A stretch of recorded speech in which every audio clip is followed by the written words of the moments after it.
Le Messie dans toutes les Écritures, c'est notre thème pendant ces jours.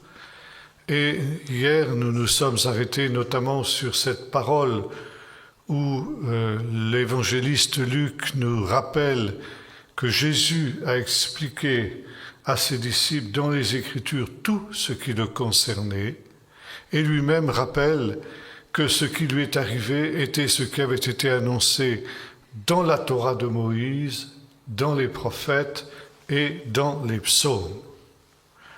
Nous allons nous arrêter, comme nous l'avons fait hier, sur le premier de ces trois volets, Torah, prophètes et psaumes, et nous allons survoler, bien sûr, parce que notre temps ne nous permet pas de faire autrement, nous allons, comme nous l'avons commencé à le faire hier, survoler la Torah, ce que la Torah nous dit au sujet du Seigneur et du temps messianique. Et j'aimerais que nous lisions un texte essentiel dans la prophétie biblique, en même temps que texte assez mystérieux, nous allons le voir. C'est dans le chapitre 49 du livre de la Genèse. Et nous disons d'abord au verset 1er. C'est Jacob qui est sur son lit de mort et qui va donc rassembler ses fils pour les bénir d'une bénédiction qui n'est pas simplement une bénédiction rituelle, mais qui est une bénédiction prophétique. Dans la Bible et dans la tradition juive, il y a cette idée qu'un mourant est déjà en contact avec l'au-delà et qu'il voit par conséquent des choses que ceux qui sont encore sur la terre ne voient pas. Et souvent, justement, ceux qui sont à l'article de la mort ont une vision et une révélation prophétique. C'est ce qui va se passer, notamment en ce qui concerne Jacob, et en relation avec les bénédictions qu'il va prononcer sur chacun de ses 12 fils.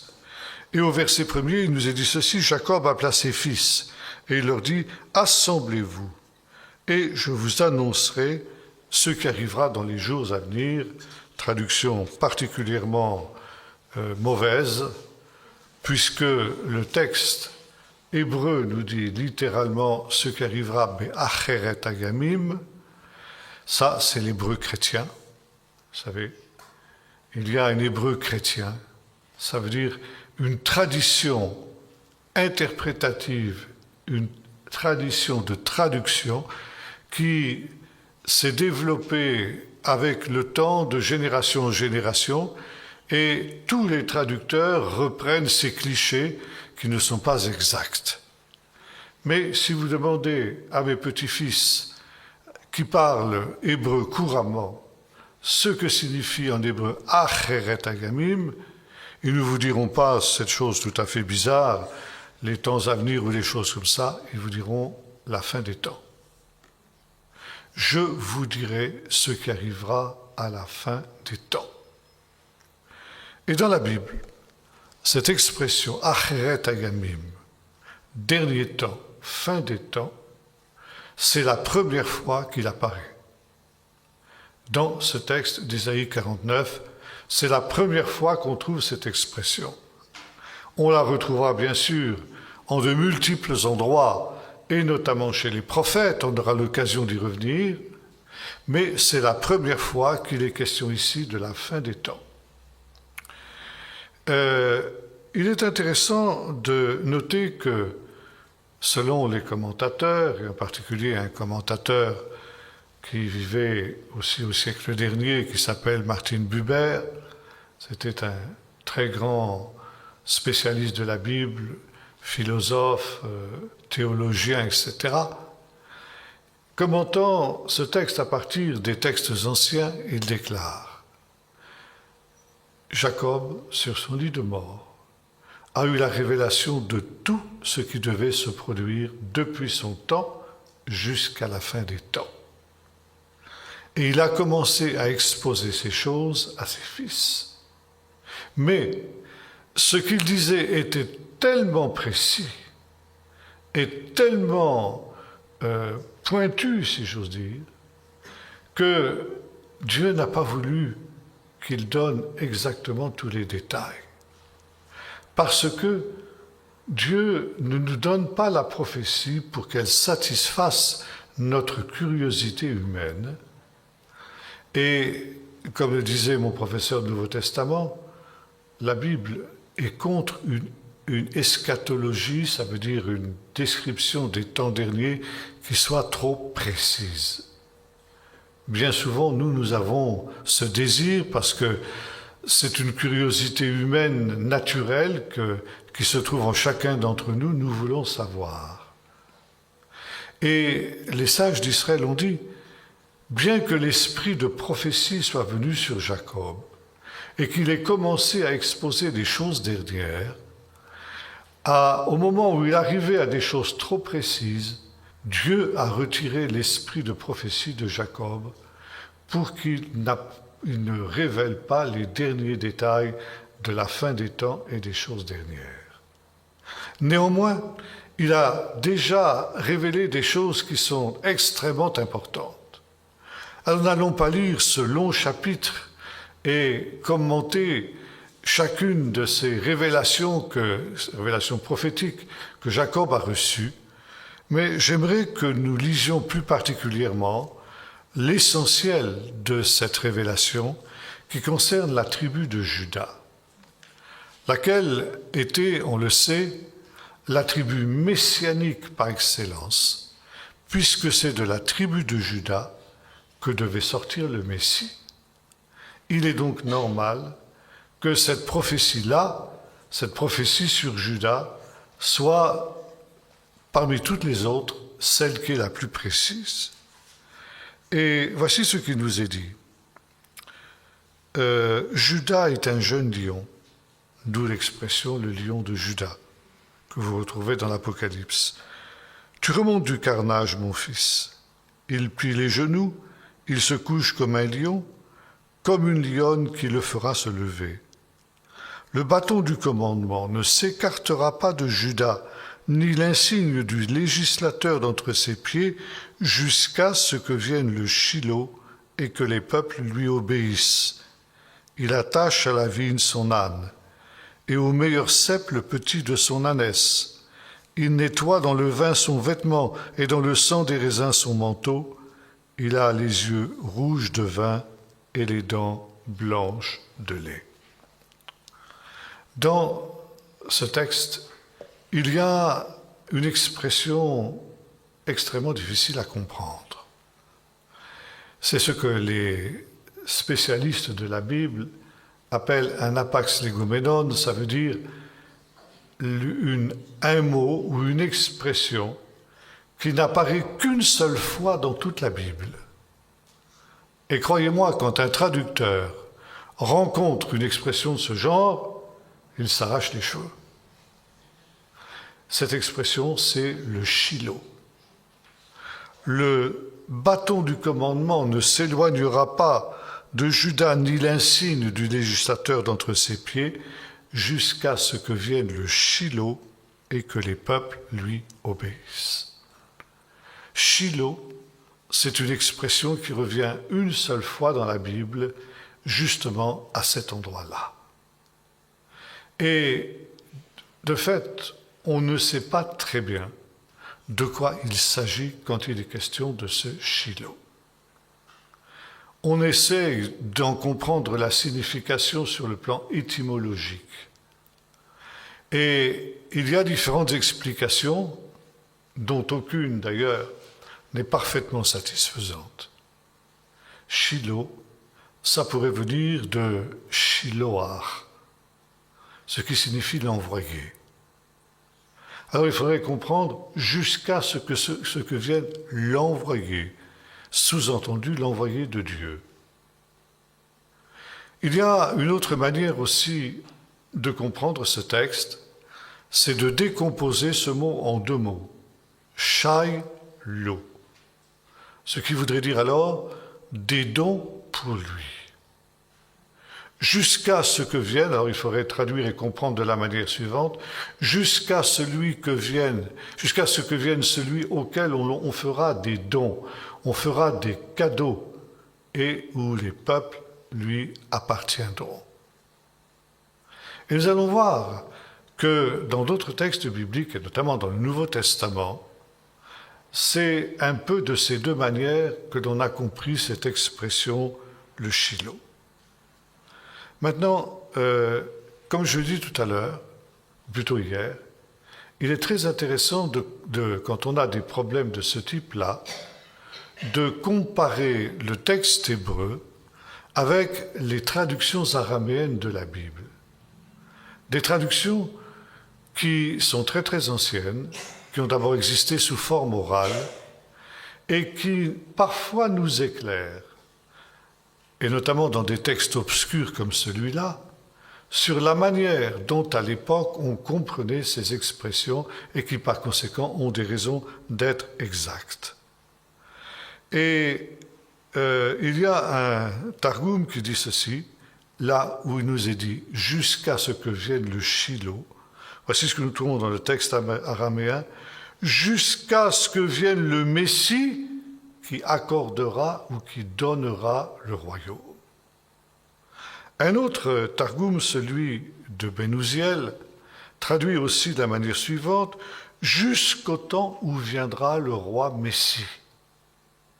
Et enfin, il y a un commentaire qui nous dit ceci, « Shiloh, c'est le Messie, et le sceptre de Juda, c'est le Sanhédrin. » Par conséquent, quelle que soit la signification exacte de ce mot, nous avons ici affaire à une prophétie messianique. Et une des plus anciennes prophéties messianiques qui soit. Nous avons vu hier les noms du Messie, quelques-uns des noms du Messie. Le Messie Néara, c'est-à-dire la lampe, la lumière du monde. Nous avons vu le Messie fils de Péretz, celui qui est opposé au serpent et qui répare la brèche que le serpent a faite dans le monde. Et aujourd'hui, nous voyons un troisième nom du Messie qui va, en plus de ça, nous allons voir dans un instant, exprimer un des aspects essentiels de l'œuvre du Messie, le Shiloh. Et ce Shiloh, il nous est dit ceci, il attache son âne à sa vigne. Et son âne, ou plus exactement un jeune âne, c'est pas l'âne normal, c'est un âne qui est encore en quelque sorte un jeune animal, ça se dit en hébreu « hiro ». Hiro, ça veut dire son âne. Et on peut comprendre aussi sa ville. C'est le même mot que sa ville. Il attache son âne à sa ville. Et ensuite, il nous est dit, et ensuite, il l'attache aussi à sa vigne. Et les commentateurs ont dit, la ville dont il est question, c'est Jérusalem. Par conséquent, il y a une relation qui est faite entre le Messie et Jérusalem, la ville choisie par le Seigneur pour y faire résider son nom. Maintenant, il nous est dit ceci, ce Shiloh, ce Messie qui va venir, les peuples lui obéiront, les peuples lui seront soumis, et il y a encore une autre traduction possible de cette expression, en tout cas celle que l'on trouve dans les Targums, dans les traductions araméennes de la ville, en lui, les nations espéreront. Et nous allons voir que c'est comme ça que Paul le comprend dans l'Épître aux Romains au chapitre 15. Cette expression et cette prophétie essentielle qui concerne la fin des temps, c'est-à-dire la venue du Messie, Nous la retrouvons aussi dans le chapitre 11, verset 10 du livre du prophète Ésaïe. Dans ce temps-là, nous est-il dit, c'est-à-dire dans le temps du grand retour, quand le Seigneur rassemblera les captifs de son peuple des quatre extrémités de la terre, alors le rejeton d'Ishaï sera comme une bannière pour les nations, Nesl et Amim. Et les peuples se regrouperont autour de lui, les peuples espéreront en lui. Et ça aussi, c'est quelque chose que nous allons retrouver chez l'apôtre Paul. Et il y a cette idée que le Messie au temps de la fin sera quelqu'un qui sera le législateur des nations. Et là, nous retrouvons un autre thème que nous allons développer dans un instant, quand nous parlons du Messie dans la Torah. Un des moments les plus importants de l'histoire d'Israël, c'est celui que le peuple d'Israël vient de célébrer ces jours-ci, l'Exode, la sortie d'Égypte.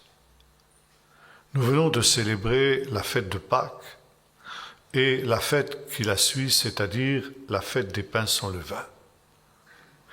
Et cette fête est peut-être la plus grande fête du calendrier liturgique biblique. Parce qu'il est dit, tu célébreras cette fête tous les jours de ta vie. Et non seulement tu célébreras cette fête tous les jours de ta vie, mais tu te souviendras de la sortie d'Égypte tous les jours de ta vie. Et de fait, le peuple d'Israël, il n'y a pas un jour qui se passe sans que d'une manière ou d'une autre, on évoque le souvenir de la sortie d'Égypte. La sortie d'Égypte, c'est l'acte fondateur du peuple. Elle est considérée comme une nouvelle création. De la même manière qu'il y a eu une création au commencement, Dieu crée un peuple à partir du néant, à partir de rien, à partir d'un ramassis d'esclaves. Il va créer un peuple, c'est une nouvelle création. Tu te souviendras de la sortie d'Égypte tous les jours de ta vie. Et il n'est, pour ainsi dire, pas une seule page de la Bible où il ne soit question de la sortie d'Égypte. Le livre des psaumes en est rempli. Et on ne cesse de bénir Dieu pour ces grands miracles qu'il a accomplis en faisant sortir son peuple du pays d'Égypte. Les prophètes aussi l'évoquent d'une manière très très nombreuse. Vous le retrouvez aussi dans le Nouveau Testament. Et on le retrouve aussi dans le livre de l'Apocalypse. Par conséquent, ici c'est un événement central. Mais cet événement, on l'évoque aussi dans les prières quotidiennes. Et dans les 3 prières quotidiennes, on bénit Dieu d'avoir fait sortir le peuple de l'esclavage de l'Égypte. Lors du service de la synagogue, le samedi matin, la 4e partie du culte de la synagogue, qu'on appelle la Géoula, c'est-à-dire la rédemption, est un ensemble de prières par lesquelles on bénit Dieu d'avoir libéré son peuple autrefois du pays d'Égypte. Mais quand on se souvient de quelque chose dans la Bible, ce n'est pas simplement pour le plaisir de s'en souvenir, pour faire une commémoration. Se souvenir, c'est rendre présent la chose. Et il y a 2 certitudes dans la foi d'Israël. La première, c'est que Dieu est intervenu autrefois pour libérer son peuple de cet esclavage de l'Égypte. Mais si Dieu l'a fait autrefois, ça veut dire qu'il peut le faire maintenant. Et non seulement qu'il peut le faire maintenant, mais qu'il le fera aussi dans l'avenir. Et chez les prophètes en particulier, vous trouvez un thème qui est récurrent, qui revient constamment, c'est le thème du 2e exode. Il y a eu un premier exode et il y aura un 2e exode. Ce que Dieu a fait autrefois, il le refera au temps de la fin. Et tous les événements de l'exode sont des annonces prophétiques de ce qui se passera au temps de la fin. Il me semble que sinon dans ce lieu, du moins en Suisse, dans un séminaire semblable, j'ai eu avec vous l'occasion d'ouvrir le livre de l'Apocalypse. Or, le livre de l'Apocalypse est tout entier un commentaire de l'Exode. C'est tout entier une réactualisation de l'Exode. Et vous retrouvez tout le processus de celui qui a été le processus de la sortie d'Égypte.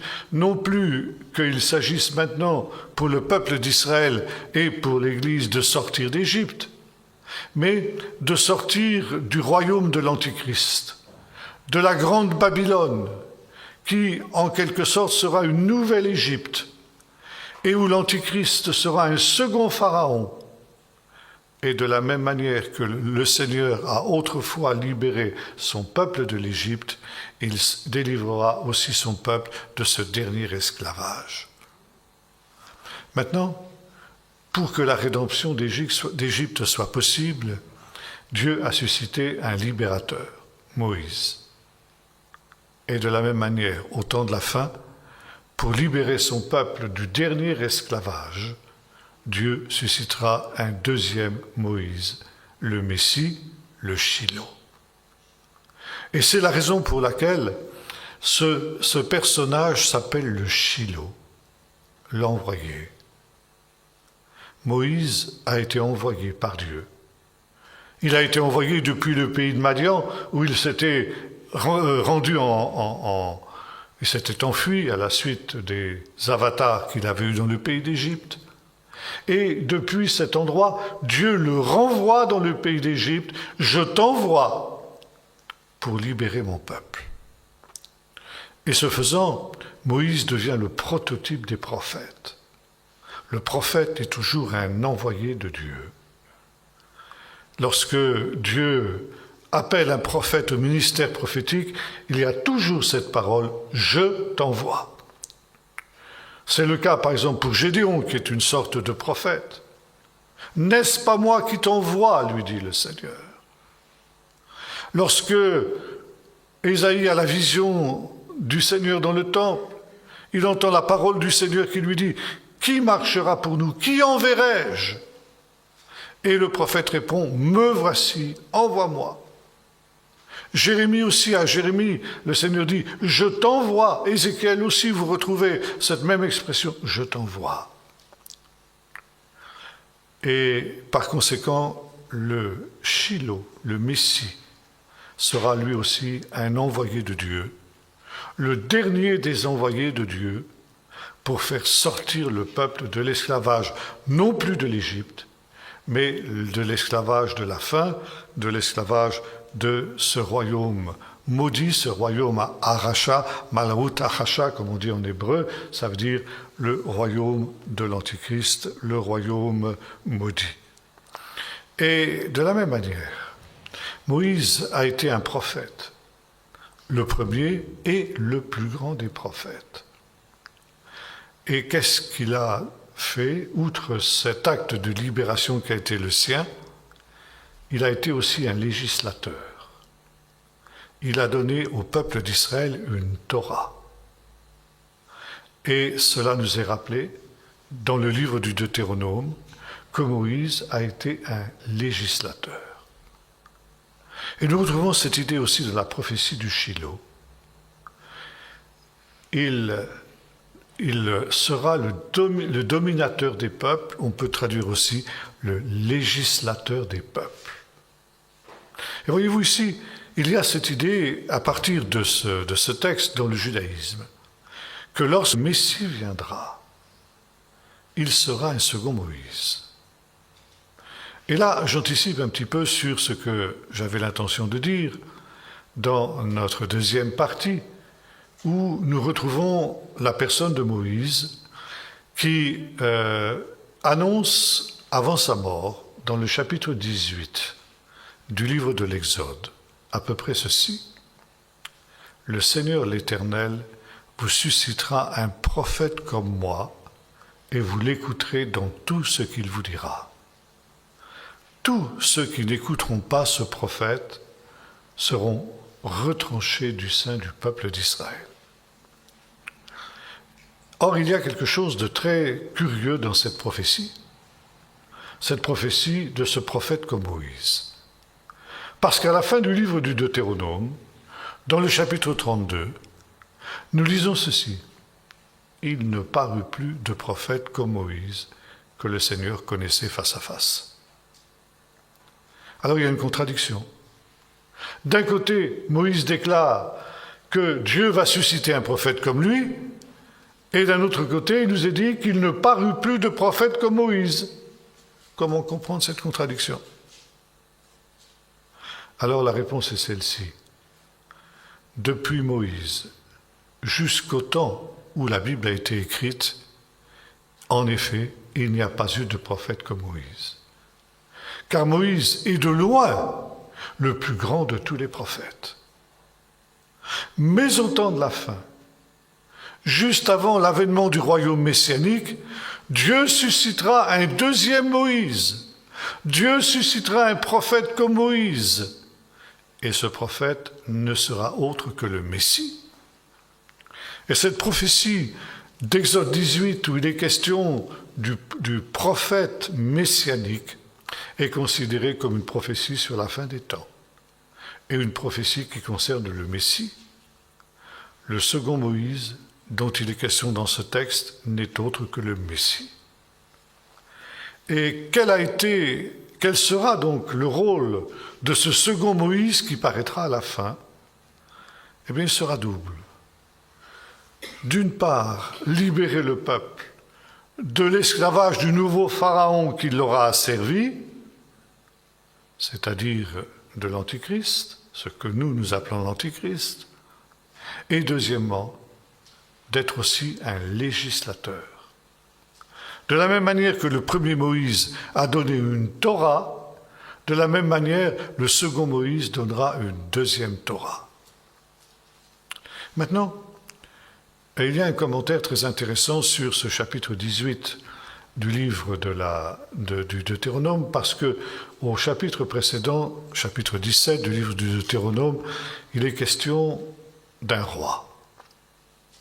Il nous est dit, quand tu auras envie de te donner un roi, tu ne pourras mettre sur le trône qu'un fils de ta race, quelqu'un qui sera lui-même membre du peuple d'Israël.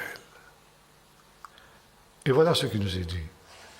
Quand ce roi s'assiera sur son trône royal, il écrira, dit l'hébreu, Mishneh Torah, littéralement un exemplaire de cette Torah, en tout cas c'est comme ça qu'on traduit, et il l'écrira pour lui-même, sous-entendu, de telle sorte qu'il puisse méditer dans ce livre de la Torah jour et nuit.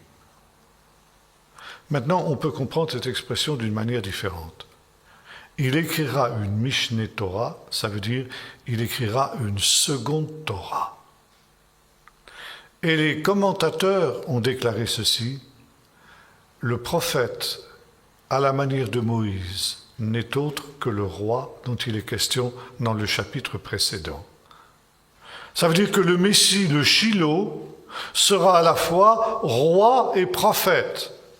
Et vous retrouvez par exemple cette idée dans l'Épître aux Hébreux.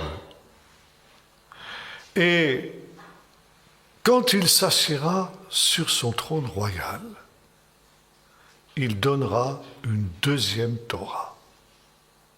Et cette Torah, selon ce qui est écrit dans ce chapitre 49 du livre de la Genèse, il l'étendra aux nations parce qu'il sera le législateur des nations.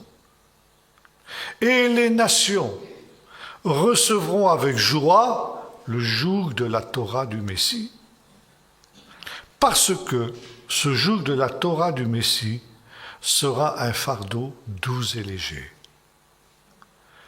Et le Messie deviendra le dominateur des peuples, celui qui va régner sur les peuples. Mais il régnera sur les peuples non pas par la violence, mais il dominera par la douceur. Et là, on fait allusion au verset précédent, où il est écrit que le Messie attachera son âne à sa ville. son ânon, plus exactement, à sa ville, c'est-à-dire à Jérusalem. Et des commentateurs ont déclaré ceci: le Messie, parce qu'il sera ce législateur qui donnera au peuple d'Israël, aux nations, une Torah qui sera un fardeau doux et léger, il ne viendra pas sur un cheval de guerre, mais il viendra sur un âne dans la douceur et dans l'humilité, parce que son joug sera doux et léger. Et l'on fait allusion au chapitre 6 du texte de Zacharie, où il est écrit « Réjouis-toi, fils de Sion, pousse des cris de joie, fils de Jérusalem, car voici ton roi vient à toi. Il est humble et victorieux, il est monté sur un âne, sur le petit d'une ânesse. » Et on fait un rapprochement entre cette prophétie de Zacharie et le texte où il nous est dit « Il attache son âne à sa ville, à Jérusalem ». C'est-à-dire, il entrera dans Jérusalem sur un âne. Et vous savez que c'est effectivement ce qui s'est produit. Lorsque Jésus est entré dans Jérusalem, ce jour des rameaux que nous venons de célébrer il y a quelque temps, monté justement sur cet ânon, sur lequel jamais personne ne s'était assis, et qui était un âne blanc. Comment le savons-nous? Parce que selon la tradition juive, l'âne du Messie ne pouvait pas être autre chose qu'un âne blanc. Donc il sera ainsi le dominateur des peuples.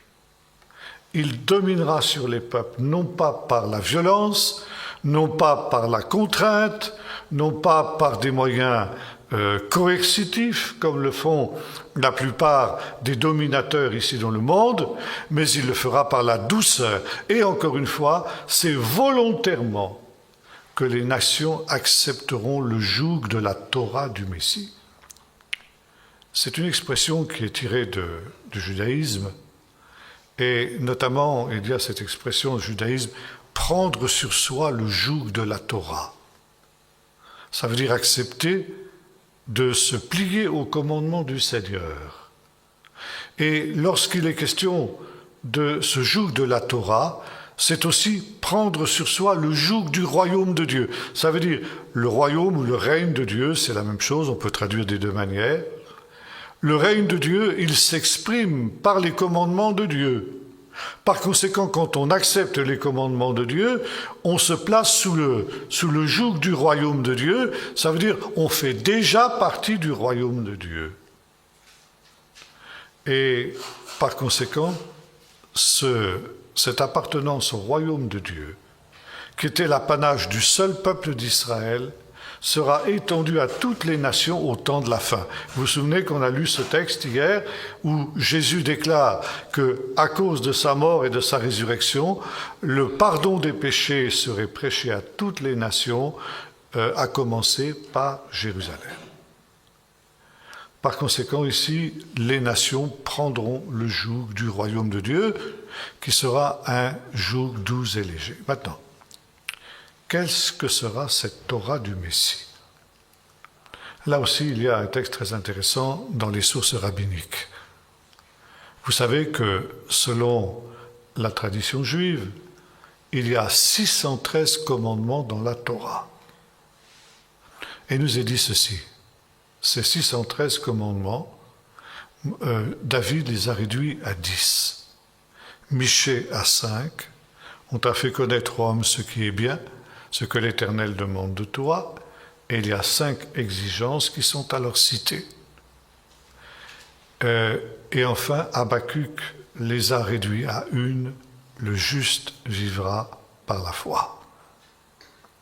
Or, vous savez que ce verset est celui qui est cité par Paul dans l'Épître aux Romains pour exprimer ce qu'est cette Torah du Messie, en fin de compte.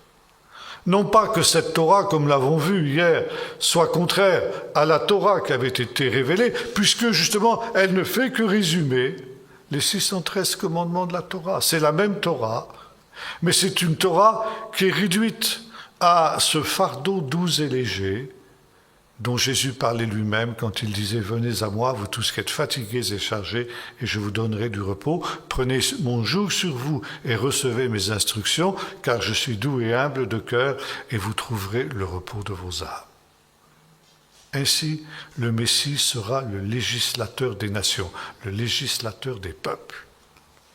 Et à cause de cela, le Messie fera en sorte que cette parole soit répandue jusqu'aux extrémités de la terre. Vous savez, il y a dans l'exégèse juive un principe que nous connaissons assez mal, nous les chrétiens, qu'on appelle Xerashava, ça veut dire comparer des textes qui sont semblables. Vous avez remarqué que c'est déjà un petit peu ce que nous faisons. Nous faisons ici ce que les rabbins appellent du pile-poule, c'est-à-dire comparer justement des textes semblables qui sont pris à différents endroits de la Bible. J'ai parlé tout à l'heure ici du texte, il attache son âne à sa ville, et on va dans le texte de Zacharie 6 où il est question du Messie qui viendra sur un âne dans l'humilité pour la joie de la fille de Sion. Bien. Donc ici, il y a un mot qui est très intéressant, le chapitre 17 du livre du Deutéronome, que nous avons évoqué tout à l'heure. Quand le roi s'assiera sur son trône, il écrira une deuxième Torah. Est-ce qu'il y a un autre texte où il est question du roi Messie, puisque c'est le roi Messie qui s'assiera sur son trône? Oui, c'est le psaume 2. Où il est question du Seigneur qui dit aux nations qui se révoltent contre lui, c'est moi qui ai installé mon roi, qui ai établi mon roi sur Sion, ma montagne sainte. Par conséquent, on constate que ce psaume 2 est en relation directe avec ce texte de Deutéronome 17, où il est question du roi qui s'assiera sur son trône royal au temps de la fin. Or, justement, le psaume 2 ajoute une précision sur ce qui se passera quand le roi s'assiera sur son trône royal. Le Seigneur lui dira « Demande-moi, et je te donnerai les extrémités de la terre pour héritage. » Et on conclut de ce texte que cette Torah nouvelle que le Messie aura donnée, il la répandra à toutes les nations jusqu'aux extrémités de la terre. Et il dominera sur les nations, c'est la même idée ici, le Messie dominateur des peuples. Il dominera sur les nations par l'intermédiaire de cette Torah qu'il aura reçue de Dieu et qu'il aura donnée aux nations et qu'ils l'auront reçue jusqu'aux extrémités de la terre. Et voici ce que nous dit notre commentaire. Quand les nations auront, plutôt la Torah du Messie aura atteint les extrémités de la terre, il y aura quelque chose de terrible qui se passera. Ces nations, qui pendant tout un temps, un long temps, auront accepté dans la joie et volontairement la Torah du Messie, se révolteront contre cette Torah. Et elles diront, comme cela est écrit dans les premiers versets du psaume 2, « Brisons leurs liens et débarrassons-nous de nos chaînes. » Alors, comme le dit le verset premier du psaume, il y aura du tumulte parmi les nations. Il y aura une agitation parmi les peuples qui feront entre eux des complots pour se dresser contre l'Éternel, contre son Messie et sous-entendu aussi contre le peuple d'Israël. Et ce complot des nations entraînera une grande révolte contre Dieu, contre son Messie et contre la Torah du Messie et contre le peuple du Messie, c'est-à-dire contre le peuple d'Israël. Et cela, ce sera la crise finale de l'histoire de l'humanité. Une crise qui se traduira notamment par ce que les sages d'Israël appellent les guerres de Gog et Magog, ce que nous appelons, nous, la guerre d'Armageddon. Et par conséquent, les nations qui auront accepté dans la joie ce joug du Messie essaieront de s'en dégager, essaieront de briser ce qui leur semblera être un lien absolument intolérable. Au début, ils considéraient que c'était un joug doux et léger, mais là, ils considéreront que c'est une entrave intolérable à leur liberté, et par conséquent, ils feront tout pour se débarrasser de ces liens de la Torah, de ce joug de la Torah. Ils se révolteront contre le royaume de Dieu, et par conséquent, eh bien, il y aura cette grande révolte contre Dieu. Mais, nous dit le psaume, celui qui siège dans les cieux rit. Celui qui est assis sur le trône se moque d'eux. Puis, il les épouvante dans sa fureur. Et il dit, que vous le vouliez ou non, c'est moi qui ai établi mon roi sur Sion, ma montagne sainte. Et là, nous avons aussi une prophétie messianique extraordinaire qui est tirée de la prophétie du Shiloh. Lorsque l'ange Gabriel est envoyé à Nazareth vers cette jeune fille qui est Marie, pour lui annoncer qu'elle va devenir la mère du Messie, qu'elle va avoir ce privilège extraordinaire entre toutes les femmes et entre toutes les femmes juives.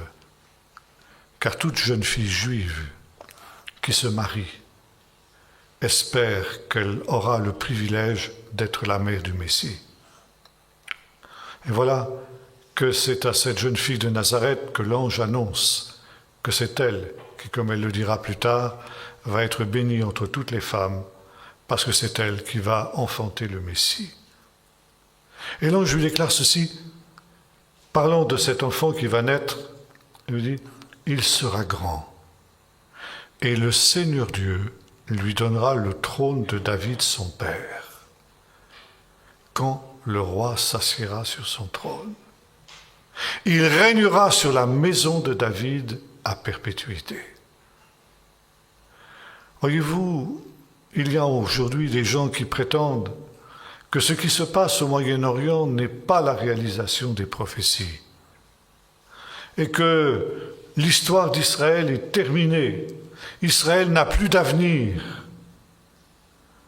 Or, le texte que nous avons cité, la parole de l'ange Gabriel à Marie, nous montre qu'il faut que tout ce qui a été écrit s'accomplisse.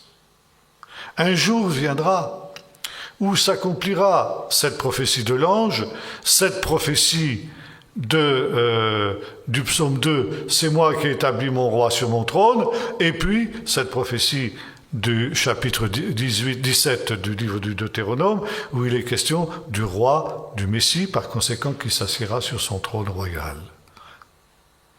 Jésus ne s'est pas encore assis sur le trône de son père David, mais un jour il le fera.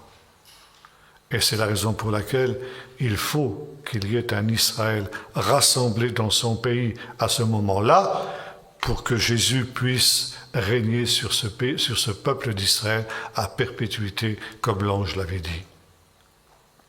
Par conséquent, il donnera ainsi sa Torah. Et il la répandra à tous les peuples jusqu'aux extrémités de la terre, jusqu'au moment où, au temps de la fin, les nations se rebelleront contre cette Torah. Et ce qui est très intéressant, c'est que cette rébellion aura lieu lorsque cette Torah du Messie aura atteint les extrémités de la terre. Alors, nous dit le psaume, tu les briseras avec une verge de fer, tu les briseras comme on brise un vase de potier. Ça veut dire que lors de sa première venue, Jésus est venu sur cet âne qu'il a attaché à sa ville, à Jérusalem. Il est venu dans l'humilité, dans la douceur. Il est venu pour apporter un enseignement, une Torah que nous appelons l'Évangile. Qu'est-ce que c'est que l'Évangile? C'est la Torah du Messie. C'est la deuxième Torah dont il avait été question, qui n'est pas en opposition à la première. Nous l'avons cité hier, quand Jésus a dit « Je ne suis pas venu pour abolir, mais je suis venu pour accomplir ». Et donc, qui a été accepté, sinon par toutes les nations, en tout cas par beaucoup de nations, ça peut se traduire aussi par des païens. C'est à la fois des entités qu'on appelle les nations, mais ce sont aussi des individus. Ça ne veut pas dire que le monde entier a reçu la Torah, mais ça veut dire que dans toutes les nations, il y a des individus qui ont reçu la Torah. Et aujourd'hui, cette Torah, cet évangile, il a atteint les extrémités de la terre. C'était aussi ce que Jésus avait déclaré lorsque il disait à ses disciples avant son ascension, quand il est apparu vivant sur une montagne de Galilée. Il leur a dit, c'est là ce que nos frères anglo-saxons appellent la grande commission, allez dans le monde entier prêcher la bonne nouvelle à toute la création. Faites de toutes les nations des disciples, en les baptisant au nom du Père, du Fils et du Saint-Esprit, et enseignez-leur à garder tout ce que je vous ai commandé. Or, si vous retraduisez ces paroles de Jésus en hébreu, parce que bien sûr Jésus les a prononcées en hébreu et non pas en grec, comme ça nous est parvenu pour toutes sortes de raisons, ça vous donne ceci, enseignez-leur à garder toute ma Torah. Car Torah, ça ne veut pas dire la loi, comme on le traduit généralement, ça veut dire l'enseignement. Enseignez-leur à garder tout mon enseignement, enseignez-leur à garder tout ce que je vous ai enseigné. En hébreu, ça se traduit, enseignez-leur à garder toute ma Torah. Et avant la venue du royaume messianique, comme Jésus l'a dit à ses apôtres le jour de la Pentecôte, il faut que vous soyez mes témoins à Jérusalem, en Judée et jusqu'aux extrémités de la terre. Alors, le royaume sera rendu à Israël. Mais auparavant, il faudra qu'il y ait cette grande révolte de l'humanité contre Dieu. Or, aujourd'hui, les extrémités de la terre ont été atteintes par l'Évangile. Et aujourd'hui, nous sommes arrivés au stade où nous voyons bouillonner cette grande révolte dont parle le psaume 2, cette révolte des nations contre Dieu, qui n'est pas simplement un phénomène isolé, qui n'est pas simplement un phénomène européen ou occidental, mais qui est en passe de toucher le monde entier. Et le comble de cette révolte, ça j'ai souvent l'occasion d'en parler, c'est cette généralisation du mariage homosexuel. Selon ce qui est écrit dans l'épître de Paul aux Romains au chapitre 1er, Dieu les a livrés. C'est d'un jugement déjà. On ne peut pas dire le jugement de Dieu vient, on peut dire le jugement de Dieu, il est déjà là. Le fait que nos autorités soient aveuglées au point d'arriver à ces aberrations que même des enfants de 10 ans, comme c'était le cas de mon petit-fils, considèrent comme quelque chose d'absurde. Comme il le disait à sa maîtresse, pour qu'il y ait un enfant, il faut qu'il y ait un papa et une maman. Il ne peut pas y avoir deux papas et il ne peut pas y avoir deux mamans. C'est le bon sens même. Et pour que nos autorités soient tombées dans un tel degré d'aveuglement, il faut que ce soit un jugement de Dieu. Et il y a aussi cette volonté de généralisation de cette fameuse théorie du gender, où dès leur plus jeune âge, dès l'âge de 4 ans, on va initier nos enfants à l'homosexualité, à la transsexualité et à toutes les aberrations, les épouvantables qui étaient celles de Sodome et de Gomorrhe. Nous sommes déjà sous le jugement de Dieu. Nous sommes déjà dans cette grande révolte. Et autant la première venue de Jésus, comme je le disais tout à l'heure, était une venue qui se faisait dans la douceur, autant la deuxième venue de Jésus sera différente. Tu les briseras avec une verge de fer. Tu les mettras en pièces comme un vase de potier. Et Dieu va dire à ces nations, vous n'avez pas voulu de ce joug doux et léger, qu'était l'Évangile, qu'était la Torah du Messie. Eh bien, vous allez avoir maintenant une loi qui va vous obliger, qui va vous contraindre.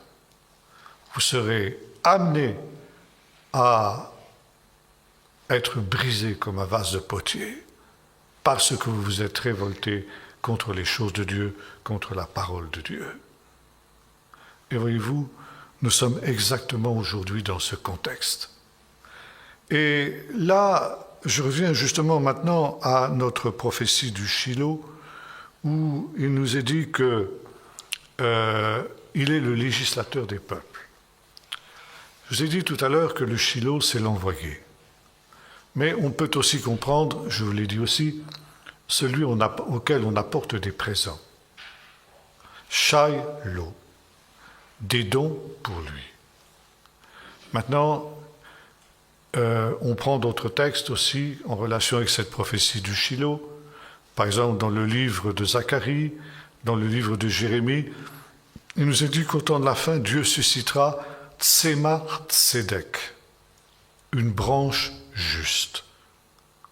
Et on assimile cette branche juste avec la branche d'Ishaï, dont il est question dans le chapitre 11 du livre du prophète Ésaïe. Puis un rejeton naîtra du tronc d'Ishaï et la branche de ses racines fructifiera, l'Esprit de l'Éternel reposera sur lui. Et là, il y a 7 expressions de l'Esprit. Esprit de sagesse et de force, esprit de connaissance et de crainte de l'Éternel, etc. 7 expressions de l'Esprit. Et on conclut que le Messie sera un être sur lequel reposons les 7 esprits de Dieu, 7 esprits que vous retrouvez dans Zacharie, par exemple, ou que vous retrouvez dans le livre de l'Apocalypse, et qui représentent la plénitude de l'Esprit. 7, c'est la perfection. Ça veut dire, sur le Messie reposera la plénitude de l'Esprit. Et même quand il viendra, pour être le dominateur des peuples, eh bien, il fera justice aux pauvres, nous est-il dit, et il sauvera les malheureux de la terre. Mais en même temps, par le souffle de sa bouche, il fera périr le méchant. Et cette expression, le méchant, elle est assimilée dans la tradition juive avec le roi, le pharaon du dernier royaume. Ce pharaon que le second Moïse, le Messie, mettra à la raison, comme le premier Moïse a mis à la raison le pharaon. Vous retrouvez ce texte cité in extenso dans la 2e épître de Paul aux Thessaloniciens au chapitre 2, où il nous est dit ceci: « Alors paraîtra l'impie, c'est-à-dire le méchant, l'Antichrist, que le Seigneur Jésus anéantira par le souffle de sa bouche, et Paul cite ce texte d'Ésaïe 11, et qu'il dispersera par l'éclat de sa parousia, de sa présence. » Par conséquent, ce sera l'accomplissement de ce psaume 2, tu les briseras avec une verge de fer, le souffle de sa bouche. Alors le loup habitera avec l'agneau. Et voyez-vous, dans ce temps-là, les peuples pacifiés, désarmés, apporteront au Messie des offrandes. Il y a un psaume notamment qui dit cela. C'est le psaume 72, psaume qui est attribué à Salomon, où il nous est dit « Les rois de Tarshish et de Dédan lui apporteront des offrandes. Et son nom subsistera, c'est la fin du psaume, quand on lui aura apporté ses offrandes, son nom subsistera à jamais. » Et en hébreu, ça se dit « Yinon Shmo ». Yinon, il demeure, il subsiste. Shmo, c'est son nom.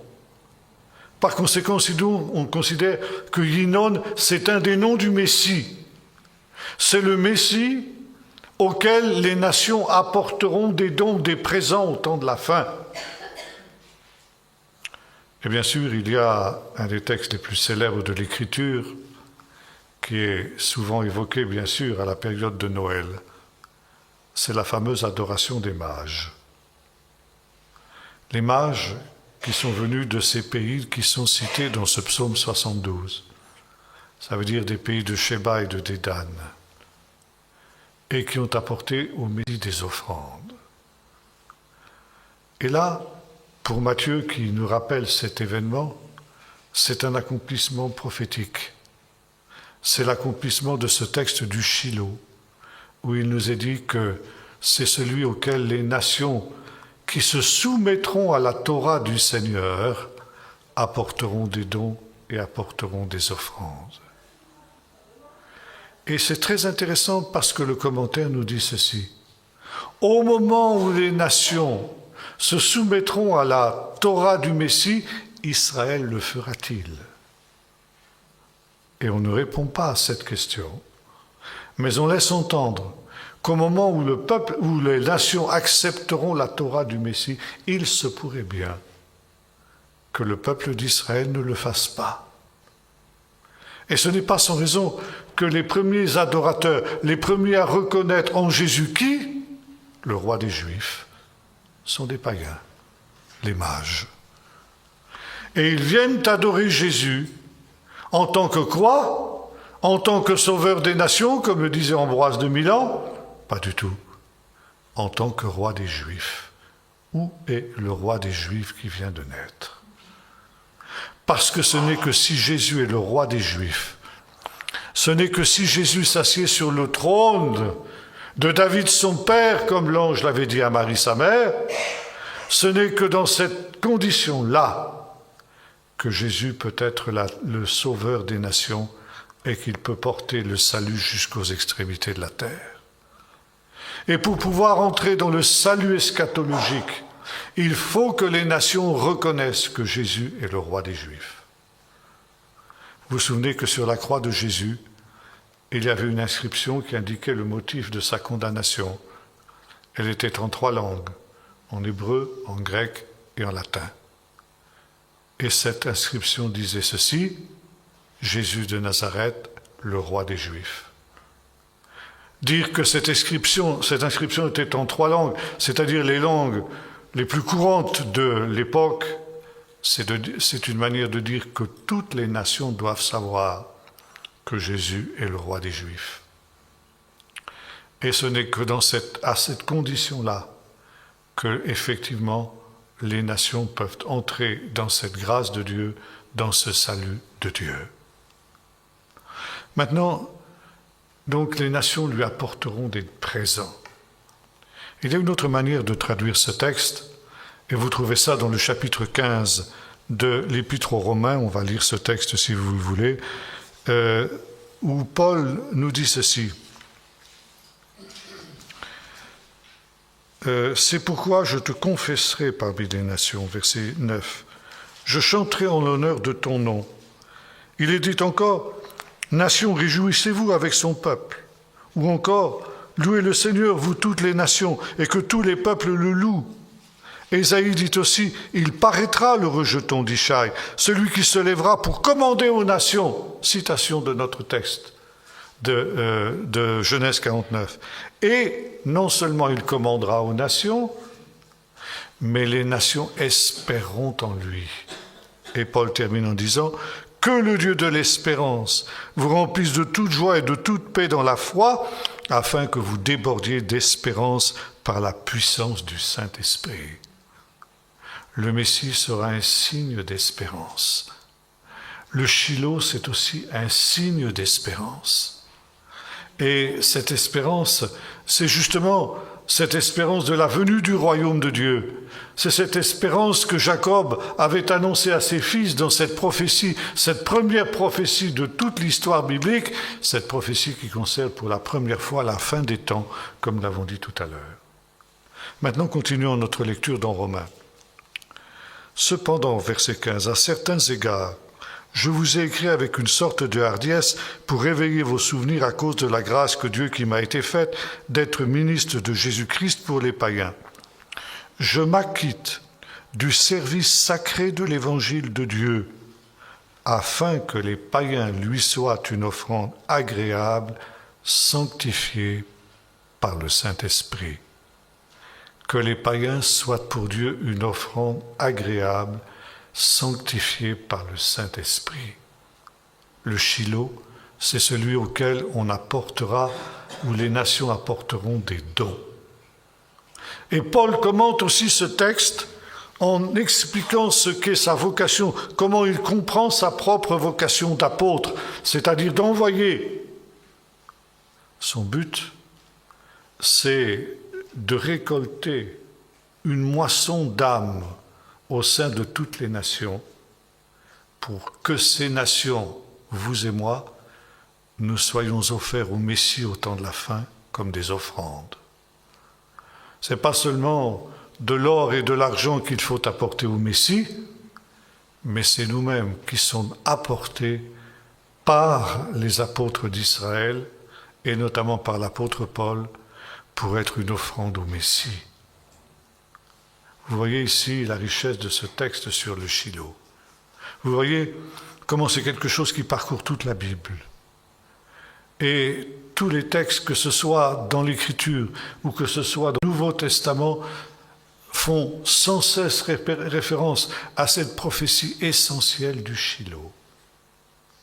Un dernier mot avant de terminer sur justement l'Évangile. Cet Évangile dont nous avons dit tout à l'heure qu'il est la Torah du Messie, cette Torah qui doit être répandue dans toutes les nations pour que justement les nations puissent être cette offrande. En quelque sorte, Paul se compare à un prêtre. Et un des rôles du prêtre, c'était d'apporter des offrandes au Seigneur dans son temple. Et quelle offrande Paul, mis à part pour être apôtre de Jésus-Christ, va-t-il remplir sa mission? C'est que dans les derniers temps, dans le temple de Dieu, il apportera les nations en offrande au Seigneur.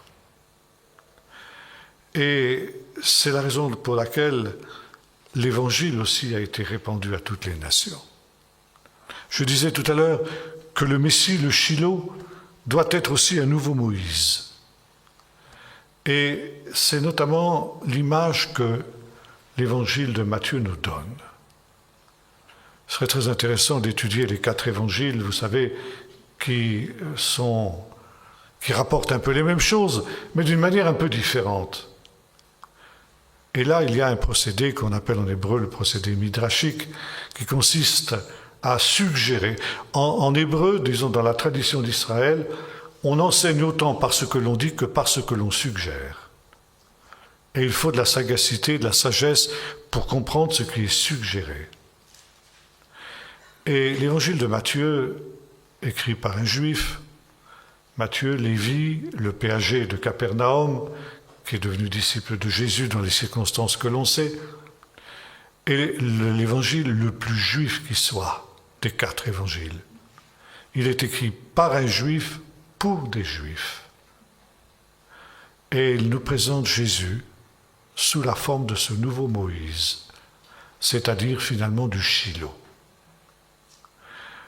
Les exégètes ont remarqué que l'évangile de Matthieu est regroupé autour de 5 grands discours de Jésus. Les paroles de Jésus, qui sont dispersées dans les 2 autres évangiles synoptiques un peu partout, ont été regroupées par Matthieu en 5 grands discours. Le premier de ces grands discours étant le sermon sur la montagne dont nous avons parlé, et le dernier étant le grand discours sur le mont des Oliviers sur la fin des temps. Et les 5 discours de Jésus sont séparés par des récits de miracles ou de la vie de Jésus, du ministère de Jésus. Pourquoi 5 grands discours de Jésus? Eh bien, tout simplement, parce qu'il y a 5 livres dans la Torah de Moïse. La Genèse, l'Exode, le Lévitique, les Nombres et le Deutéronome. Regroupés en 5 grands discours, les paroles de Jésus, c'est pour Matthieu nous dire ou nous suggérer Jésus ou n'est autre que le 2e Moïse qui a été annoncé. Et par conséquent, l'Évangile n'est autre que cette Torah dont il est question dans le chapitre 17 du livre du Deutéronome. Quand le roi s'assiera sur son trône royal, il donnera une 2e Torah, et cette 2e Torah, il la répandra à toutes les nations, ce que Jésus déclare à la fin de l'évangile de Matthieu: allez dans le monde entier, prêchez la bonne nouvelle à toute la création, faites des disciples en leur enseignant à garder toute ma Torah. Maintenant, le premier discours de Jésus est un discours dans l'évangile de Matthieu qui a lieu sur la montagne. On l'appelle pour cette raison le sermon sur la montagne. Quelle montagne?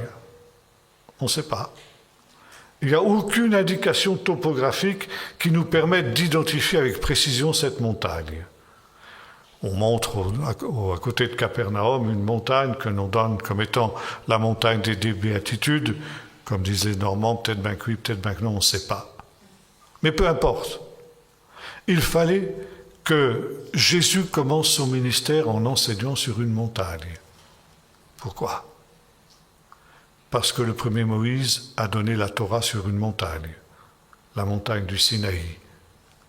Et cette montagne de Matthieu, cette montagne inconnue, c'est un deuxième Sinaï sur lequel Jésus va aussi donner sa Torah. Et voyez-vous ici, il y a ce parallèle qui est fait à partir de cette prophétie du Shiloh et de toutes les prophéties que nous trouvons dans la Torah, dans le reste de la Torah, où il est question de ces choses de la fin. Assemblez-vous, dit Jacob, mes fils, et je vous ferai connaître ce qui se produira à la fin des temps. Et à la fin des temps, il y aura d'abord eu ce long temps où cette Torah du Messie aura été répandue aux nations, et dans le temps où cette Torah aura atteint les extrémités de la terre, alors il y aura cette grande révolte, cette apostasie. Or, voyez-vous, nous vivons ce temps-là. Je crois qu'il faut que nous soyons conscients que nous vivons ce temps-là. Et le problème est justement de savoir si nous sommes prêts à être ces offrandes qui seront apportées au Messie. Et pour cela, évidemment, il faut se mettre à part. Il faut être prêt à être ces offrandes saintes, irréprochables, que le Seigneur pourra accepter.